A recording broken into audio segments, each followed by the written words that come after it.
Buongiorno e ben ritrovati con l'informazione flash di New Sicilia. Di seguito i titoli più importanti della mattina. In apertura il decesso di Fausto Teri, il 48enne di Marsala, vittima di un incidente sul lungomare lo scorso 7 settembre. Morto dopo oltre 40 giorni di coma, l'uomo alla guida di un mezzo a due ruote insieme al figlio si era scontrato con un'auto il cui conducente non è stato ancora identificato. 2 giorni dopo essere finito in carcere con l'accusa di aver ucciso la moglie a coltellate mentre dormiva, Giovanni Salamone, 61 anni, ha tentato il suicidio in cella. Gli agenti della polizia penitenziaria sono riusciti a salvarlo in tempo.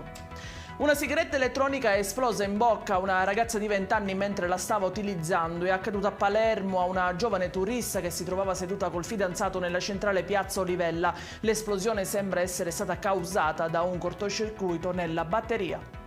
E rimaniamo nel Palermitano, dove un giovane di 21 anni di Terrasini è caduto in una scarpata, si trova in coma farmacologico a Villa Sofia. I medici hanno deciso di sedarlo a causa delle fratture riportate sull'incidente, intanto stanno indagando i carabinieri. E in chiusura la scarcerazione di Silvana Sfortuna, la donna di Palma di Montechiaro condannata a 8 anni di reclusione per aver aggredito e sfregiato il marito con l'acido. Aveva anche simulato un'aggressione ai suoi danni, portando all'ingiusto arresto dell'uomo.